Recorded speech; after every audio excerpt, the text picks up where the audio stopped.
Hello বন্ধুরা, আশা করি আপনারা সবাই ভালো আছেন। আজকে অনেক পুরনো একটি নাটক আপনাদের সামনে নিয়ে আসলাম। নাটকটি সে সময়, বিশেষ করে 90 দশকের সময়ে খুব হিট একটি নাটক ছিল।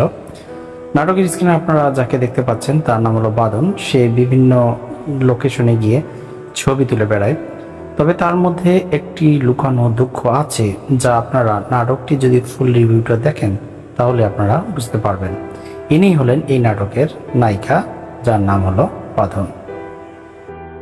বাঁধন তার বাবা সহ একটি রেস্ট হাউসের এখানে তারা বেরোতে এসেছে এবং বেরোতে এসেই বাঁধন হুট করে অসুস্থ হয়ে পড়ে এবং সে যখন অসুস্থ হয়ে পড়ে তখন তাকে তাদের এখানেই আরেকটি রুমে ওঠা এক যুবক, যার নাম সালমান, সে তাকে বিভিন্নভাবে সাহায্য করে।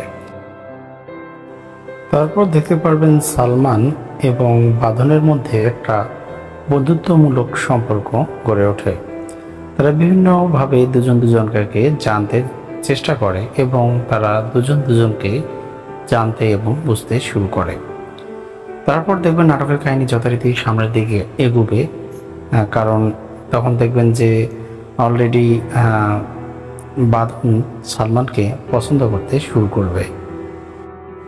ঠিক সে সময় আপনারা অপর সিনে মিমিকে দেখতে পারবেন। এই মিমি হলো সালমানের খালাতো বোন, যার সাথে সালমানের অলরেডি বিয়ে ঠিক হয়ে আছে এবং সেটা নিয়ে নাটকের আসলে ভালো একটা ক্লাইম্যাক্স এখানে তৈরি হবে। তারপর দেখবেন বাঁধন নিজের ভালো লাগা থেকেই একদিন সালমানের ঘরে আসবে এবং তার ঘরটা বিভিন্নভাবে পরিষ্কার এবং গোছগাছ করার জন্য সবাইকে তাগিদ দিবে। সে সময় অবশ্য সালমানও সেখানে আসবে এবং এসব দেখে কিছুটা চমকে যাবে। যাই হোক, বাঁধন তাকে সবকিছু ম্যানেজ করবে এবং তারপর তারা আবার বেরোতে যাবে। তারপর দেখবেন এক বিকেলে বাঁধন এবং সালমান বসে চা খাচ্ছিল। সেই সময় এক সন্ত্রাসীরা সেখানে এসে দোকানে চাঁদাবাজি শুরু করে। সেই সময় অবশ্য সালমান সন্ত্রাসীদেরকে একটু উত্তম মাধ্যম করে দেবে। তারপর তারা দুজনে আরো ঘনিষ্ঠ বন্ধুত্ব তাদের মধ্যে হবে। তারা একজন আরেকজনকে জানতে চেষ্টা করবে এবং পরে সালমান জানতে পারবে যে বাঁধনের আগে একজনের সাথে সম্পর্ক ছিল এবং সেই কারণে সে মানসিকভাবে অনেক কষ্টে ছিল, সেই কারণে সেখানে বেরোতে এসেছে। সেই জিনিসটা তখন সালমান জানতে পারবে। এরপর যখন সালমান এবং বাঁধনের ভালোবাসা আরো গভীর হবে, ঠিক সেই সময় মিমি এসে সেখানে উপস্থিত হবে। মিমি তাকে বিভিন্নভাবে তার আগের কথা, মানে তার শর্তের কথাগুলো তাকে জানাবে। অবশ্য তা দূর হতে বাঁধন কিছুটা বুঝতে পারবে, কিন্তু তার করার কিছুই থাকবে না। এসব বিষয় নিয়ে মিমি বাঁধনকে গিয়ে অবশ্য থ্রেট করবে। সে বলবে সে যেন এসব নিয়ে বাড়াবাড়ি না করে।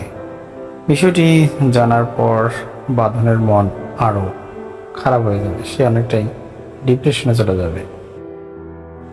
তারপর দেখবেন যেদিন মিমি সালমানকে নিয়ে চলে যেতে চাবে, ঠিক সে সময় বাঁধন মন খারাপ করে এক নির্জন জায়গায় চলে আসবে এবং সে সময় নাটকের মেন সিনটা এখানে অবশ্য ফুটে উঠবে। সেটা হলো বাঁধন তার মনের কথা এবং সালমানকে হারানোর যে একটা ব্যথা, সেটা কিন্তু এখানে ফুটে উঠবে এবং সে বিভিন্নভাবে তাদের ভালোবাসার আবেগের কথাগুলো কিন্তু এখানে তুলে ধরবে। কিন্তু এসব ঘটনা আবার দূর থেকে মিমি বুঝতে পারবে এবং সে জানতে পারবে যে সালমান আসলে তাকে নয়, বাঁধনকেই ভালোবাসে। এবং এসব দূর থেকে দেখার পর সে আর কোনো উপায় না পেয়ে তার সম্পত্তির দলিল এবং তার হাতে যে এঙ্গেজমেন্টের আংটিটা ছিল সেটা খুলে দিয়ে সে এখান থেকে চলে যাবে। যাই হোক বন্ধুরা, এটা অনেক পুরনো একটি নাটক, এটা যথেষ্ট রোমান্টিক একটি নাটক, যা এভাবে বলে বোঝানো আপনাদেরকে সম্ভব নয়। আপনাদের হাতে যদি একটু সময় থাকে তাহলে নাটকটি আপনারা অবশ্যই দেখে নেবেন। নাটকটির নাম হলো কুসুম কাটা, আর এখানে আপনার নোবেল, মৌ এবং সুমি কায়সারকে দেখতে পারবেন। এটা 90 দশকের একটি আলোচিত এবং খুবই হিট একটি নাটক। আশা করি বন্ধুরা আপনাদের নাটকটি অনেক ভালো লাগবে। আজকে এখানে ধন্যবাদ সবাইকে।